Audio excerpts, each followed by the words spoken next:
Okay,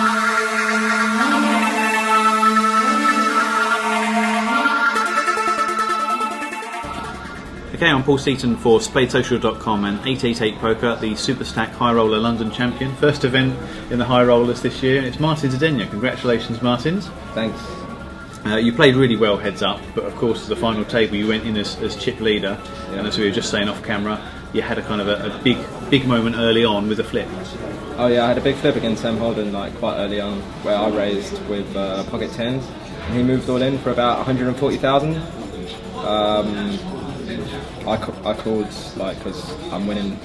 Yeah, I'm always winning in that spot. So, it actually came king high, turned the king, but I rivered a 10 to knock him out. So, that point gave me a really big chip lead, and I never really lost it from there. To be fair. No, yeah, absolutely. You never look back, and I don't think you were worse than about 5-1 chip advantage heads up, which is a great position to be in. You were taking on someone with fairly little experience compared to yourself. I actually know Dan Hardy's dad. Actually, I played with him quite a bit. So playing against his sons, they play very differently actually. Although he played well, heads up. Yeah. And, he gave me a good challenge. I had to make some big folds and it was tough. Yeah, there was a crucial hand where it was just sort of 5 or 6 before the end, where you had a bit of a decision for maybe 100k, which is sort of 10% I guess of the kind of chips in play, and you made what some people would not have made as a tough fold, like you say. You laid down a hand, he didn't show you what he had. That could have been quite important, that one, couldn't it? Yeah, I value bet on the river. I had top 2 pair actually, and I value bet on the river, and the river card paired the bottom card. So I value bet, and he moved all in over the top. And when it was 8-handed, I got it in with Ace Jack against Ace Deuce against one of the short stacks and busted him. And then I chilled out for a while, and because it seemed like a lot of the players. All the players were quite short, and they just kept on moving all in on me. So I just thought I'd let them chill for a while and let it play out a bit. And then when it got down to the later stages, in 5 or 6-handed, I turned up the pressure a bit and just tried to win every pot basically. Yeah, no, you really did, and you really put the hammer down at certain points, and with the blinds going up as well, that puts extra pressure on the short stacks, right, to try and get them in. I noticed that 4-handed, all the stacks were quite even. The other 3 players had quite even stacks, and they didn't want to.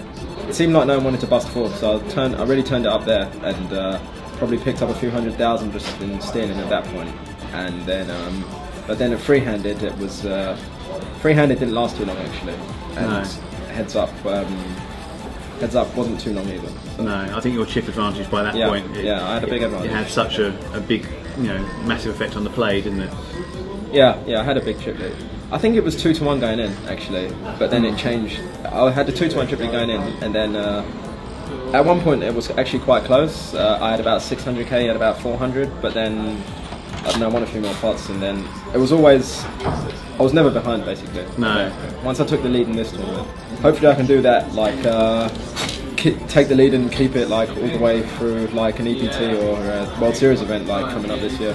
Yeah, we were talking, weren't we, earlier just about the EPT and how against Benny Spindler at EPT London was one of the sort of biggest pots I guess of your career, and you had a big flip, and unfortunately you were on the wrong side of it. Here you were on the good side of it. It just happens, doesn't it? You have to be brave enough to keep getting it in, right?